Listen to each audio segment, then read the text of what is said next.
Yo entiendo la Constitución como un órgano esencial para la comunidad que te garantiza los derechos básicos. Resguarda los derechos ciudadanos. Son las leyes que nos van a permitir determinar cuáles son nuestras libertades, nuestras exigencias, nuestros deberes, nuestros derechos. Que es necesario quizá una mayor interiorización de qué se trata y todos los aspectos que trata la Constitución. Son los cimientos donde se estructuran los tres poderes del Estado. Es algo que rige al país. Es la estructura legal que rige todas las normas nacionales. Es, en estricto rigor, un acuerdo entre los ciudadanos para generar y conformar un Estado. El escrito que dirigirá o conducirá los destinos de un país. Ahí teníamos la voz de la gente respecto a lo que significa la Constitución y quiero partir con esa pregunta que puede ser muy básica pero que es fundamental. ¿Qué es la Constitución? ¿Qué es lo que define la Constitución para el futuro de nuestro país? Voy a comenzar con Miriam. Muchísimas gracias, Andrea. Todas las personas que opinaron dieron claramente cuenta del conocimiento de lo que es una Constitución porque se refirieron a que es un acuerdo político que rige nuestras reglas de convivencia actual y claramente futura. También se refirieron en gran parte que trata sobre los derechos de las personas y que organiza el poder. Creo que las impresiones que tienen las personas son absolutamente correctas porque nosotros en general lo que hacemos es definir las constituciones como esos textos políticos, como esa norma jurídica que en definitiva nos rige día a día en materia de derechos fundamentales, en materia de derechos humanos y también cómo se organiza y estructura el poder.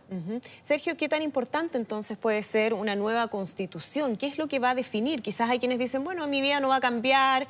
Hay una frase que es típica cuando hay elecciones, yo tengo que salir a trabajar igual. ¿Por qué lo que va a ocurrir el 25 de octubre en ese sentido es tan relevante? Es muy importante porque la Constitución define el marco fundamental que nos va a gobernar en los próximos 30 o 40 años, dependiendo de cuánto dure la Constitución que vamos a tener. Y hay muchos tipos de Constitución y hay muchas alternativas en los contenidos que va a tener la Constitución y por eso este debate es tan importante y el trabajo de la Convención va a ser crucial para explicar cómo nos vamos a organizar. Ahora, las Constituciones no determinan el detalle de las políticas públicas. Por eso muchas personas tienen la expectativa de que los derechos sociales que se reclaman van a ser garantizados con esta nueva Constitución. Pero la verdad es que las Constituciones en ese sentido no son capaces de proveer esos bienes que las personas demandan. Para eso se requieren acuerdos políticos amplios, legislados, con un presupuesto importante y con infraestructura.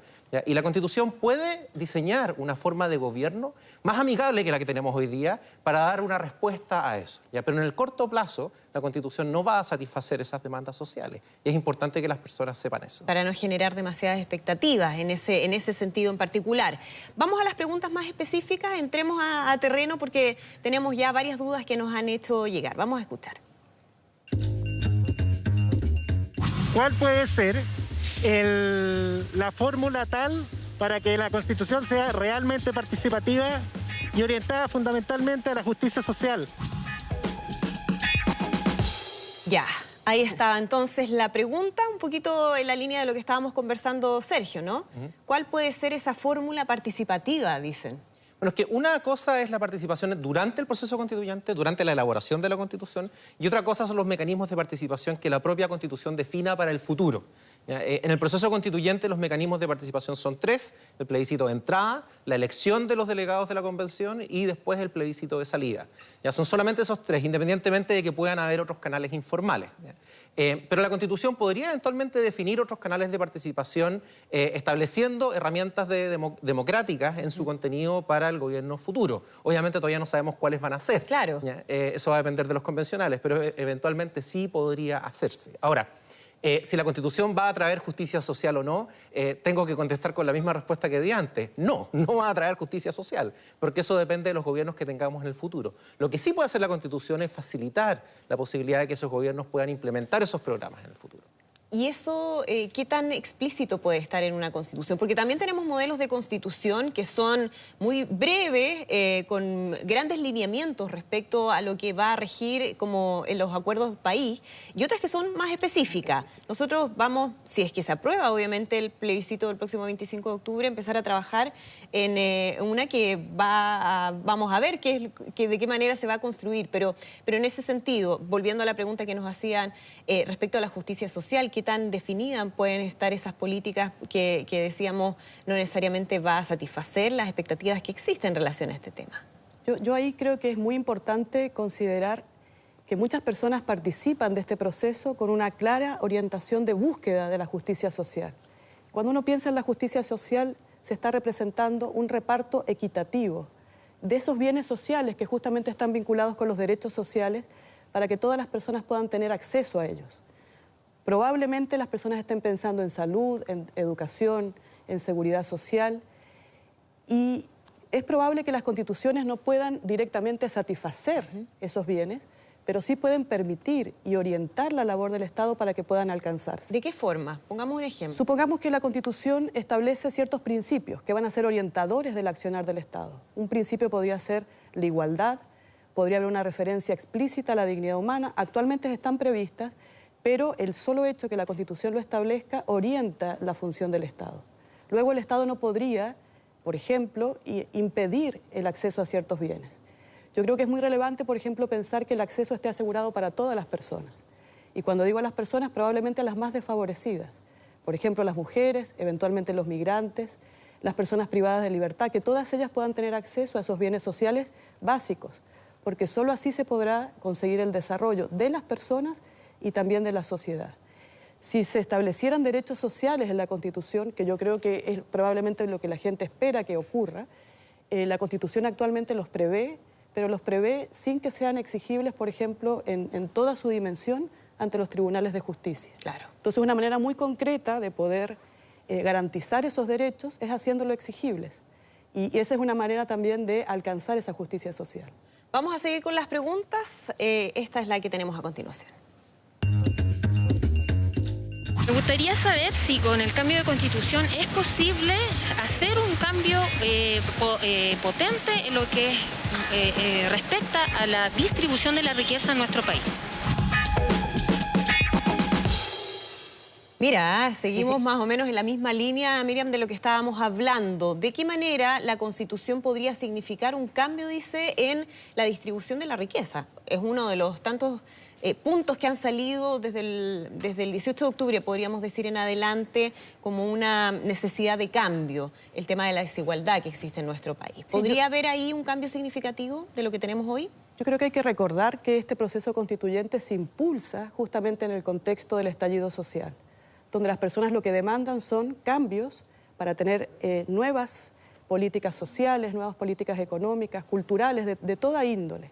Y claramente una importancia en lo relativo a la economía está en el centro de la discusión actual. Tenemos actualmente ciertas reglas del juego que distribuyen de alguna manera la riqueza.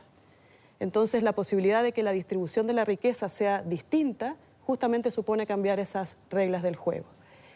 ¿Sergio? Sí, es importante tener presente que en esto los académicos tenemos bastantes diferencias. Sí, ¿ya? Aquí no hay una opinión única. Sí.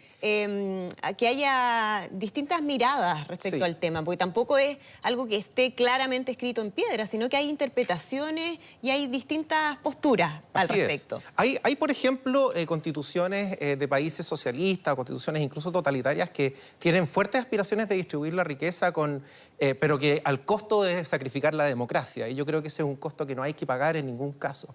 ¿Ya? Reconocer derechos sociales en la Constitución no es ni condición suficiente ni necesaria para redistribuir la riqueza o lograr justicia social. Los grandes estados de bienestar de Europa, la gran mayoría o no reconocen derechos sociales en su constitución o no los hacen justiciables a través de los jueces y no obstante eso han tenido muy buenos rendimientos en redistribución de riqueza. La clave, creo yo, para poder redistribuir mejor la riqueza y lograr una justicia social más efectiva, consiste en tener un sistema político que sea mucho más, que pueda dar muchas más respuestas a las demandas sociales en la política ordinaria del día a día y no en los grandes acuerdos constitucionales. Y para eso se necesita una forma de gobierno adecuada. En Europa hay una forma parlamentaria en los estados, en los países del norte de Europa. También se da en Francia, por ejemplo, el sistema semipresidencial que tienen, que es distinto. Yo creo que es por ahí donde debiéramos aspirar nosotros a ser los principales cambio. No solamente en los reconocimientos simbólicos de grandes derechos y menos en darle poder a los jueces para hacer exigibles esos derechos, dañando las políticas públicas de la política ordinaria del día a día, sino que diseñando un proceso político que pueda responder a las demandas sociales en el día a día. Porque si algo alimenta las demandas sociales del día de hoy, no es que haya en la Constitución una norma que dice derecho a la protección de la salud, sino que es que las personas no están recibiendo las prestaciones de salud que necesitan. Y para eso necesitamos políticas públicas bien financiadas y para eso necesitamos un proceso político mucho más flexible y que tenga más incentivos para producir acuerdos legislativos que hagan factible implementar los programas de gobierno. ¿Comparte esa visión, Miriam? No necesariamente, y de hecho yo creo que justamente como lo decía Sergio, nosotros los especialistas, los constitucionalistas debatimos desde hace muchos años estos temas y no siempre tenemos la posición que concuerde en este asunto particularmente. Yo creo que la Constitución perfectamente puede establecer derechos sociales, definirlos de manera bastante exhaustiva y luego será el legislador el que va a estar orientado justamente por esas normas constitucionales para, en el ámbito de lo democrático, donde decide el legislador, pueda regular esos derechos. Lo que también va a suponer que luego el juez va a tener que aplicar aquellos mandatos legislativos. Por lo tanto, que la Constitución sea mínima no necesariamente va a asegurar que el legislador regule en favor de los derechos sociales. Pero si la Constitución señala que hay derechos sociales, cuáles son sus contenidos, cuáles son sus límites, cuáles son sus garantías, el legislador va a tener que regular en consecuencia y luego el juez va a tener que aplicar aquello que el legislador defina. ¿Hay algún problema con eso? ¿Con que sea el legislador el que finalmente defina esas reglas? Esas habilitaciones constitucionales no garantizan nada, ¿no? Tenemos un gran problema con el sistema de salud hoy día y años discutiendo una reforma, tenemos un derecho a la protección de la salud en la Constitución y ese mandato no ha sido suficiente para corregir el problema. Y en ninguna parte del mundo lo es, la verdad. Los derechos sociales se protegen de mejor forma cuando el sistema político responde a ellos y es importante tener claro eso. Y por eso las constituciones pueden dar algunas directrices, ¿no? Yo no me opongo que den algunas directrices, pero no son condición ni suficiente ni necesaria para lograr lo anterior. De hecho, cuando uno le da mucho poder a los jueces para intervenir con derechos sociales, los jueces pueden resultar un estorbo para las políticas públicas del día a día, ya pueden ser un problema. Ya la evidencia demuestra, hay un estudio de unos profesores de la Universidad de Chicago, publicado hace no mucho tiempo, que muestra, digamos, que los derechos sociales dentro de toda la escala de los derechos son los que tienen menos efectividad. Y se da una paradoja. Los países que reconocen más derechos sociales en sus constituciones son los que tienen menos protección social a nivel para los pobres. ¿Por qué? Porque pueden ser regresivos, porque pueden terminar beneficiando a los ricos, a los que acceden más a los tribunales de justicia, etcétera. O sea, son varias razones las que se dan. Ahora, de esto no se sigue, obviamente, que reconocer derechos sociales conduzca a mala política pública. No. Pero nos tiene que dar un llamado de atención a dónde tenemos que poner las fichas. Y yo creo que el foco de este debate constituyente está mal puesto hoy día. Estamos discutiendo mucho sobre derechos sociales y derechos de los jueces cuando debiéramos estar discutiendo sobre el proceso legislativo y cómo se elige al presidente de la República. Y por eso es bien importante este tipo de conversaciones, ¿no? Justamente para que cada uno se haga una idea de lo que se va a vivir en nuestro país. Vamos a la siguiente pregunta.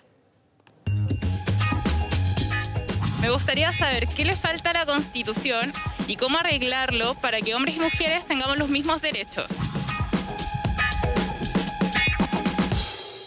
Un tema clave si hablamos de reivindicaciones en los últimos años, el tema de la equidad de género. Y aquí nuevamente hablamos de los derechos, desigualdad de derechos. Uno podría decir, bueno, pero si la Constitución dice que todos tenemos exactamente los mismos derechos y obligaciones, ¿cómo hacer que eso se concrete en la práctica? No sé, Sergio, Miriam, ¿quién quiere partir? Miriam ha estudiado este tema mucho más que yo. Sí, y la vi que estaba así muy contenta con la pregunta. Este era el momento que esperábamos. No, yo creo que la pregunta es muy importante porque la pregunta se refiere a la igualdad entre hombres y mujeres. Pero en realidad es una cuestión que las personas pretenden tener una explicitación en la Constitución. Que todos los grupos que conforman la sociedad puedan estar presentes en la Constitución y también en el proceso constituyente. Ahora, la Constitución actualmente, de hecho, reconoce los derechos para todas las personas, sin distinción. Exacto. Lo segundo es que la Constitución actualmente establece la igualdad formal entre hombres y mujeres. Pero lo que se ha podido evidenciar, lo evidenciamos cada día, es que esa igualdad formal no es una igualdad real entre hombres y mujeres. Entonces, nuevamente, las pretensiones de las personas es que esa igualdad esté prevista en la Constitución. y esté prevista con la forma de los derechos. Nuevamente, esta situación que conversábamos recién. Hay demandas porque la Constitución reconozca derechos sociales y hay demandas de los distintos grupos para que los derechos de las mujeres específicamente se encuentren previstos en la Constitución. Eventualmente, si están previstos en la Constitución, van a ser orientaciones para que el legislador regule en ese sentido, pero también impedirían que el legislador regule en un sentido contrario a la Constitución. Yo creo que ese es un valor en el hecho de que la Constitución señale los derechos, porque no solamente orienta al legislador a cómo debe regular, sino que impide que el legislador regule en contra de la Constitución.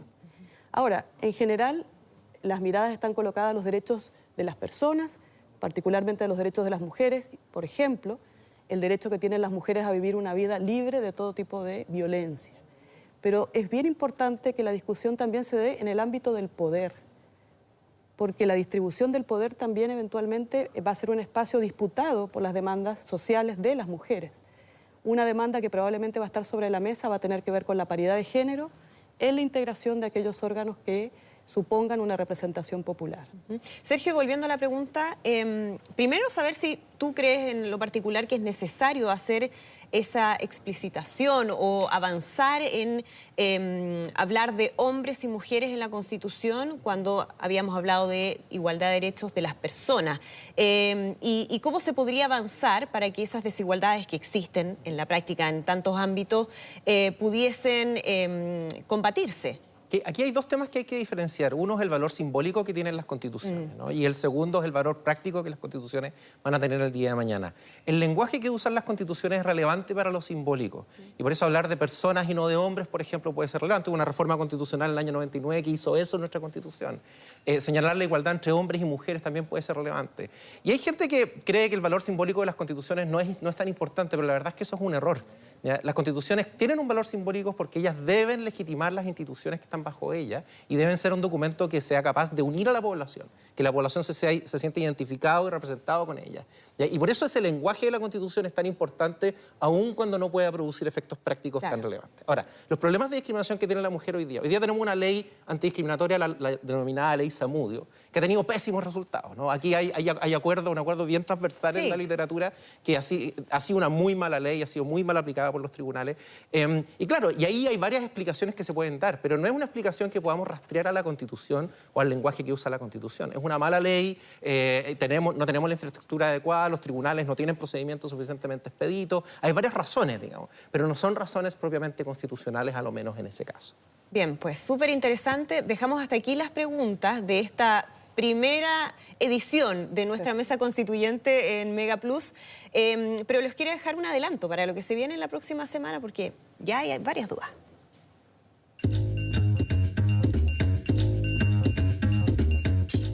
¿De qué lugar se pueden incluir en estos cambios sociales estructurales, integrar y visibilizar las disidencias sexuales? ¿Cómo hacer que las provincias, las regiones sean más autónomas? ¿De qué manera y de qué forma se puede plasmar y redactar en la Constitución el derecho y el acceso a una educación, no digo gratuita, pero sí de calidad?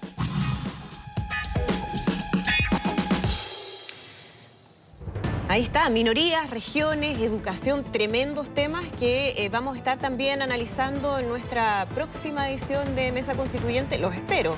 Por favor, Miriam Enrique, Sergio Verdugo, el próximo jueves. De todas maneras, para que sigamos conversando. Muchas gracias por acompañarnos. Gracias. Nosotros vamos rápidamente a una pausa y ya estamos de regreso con más información en Mega Noticias Alerta.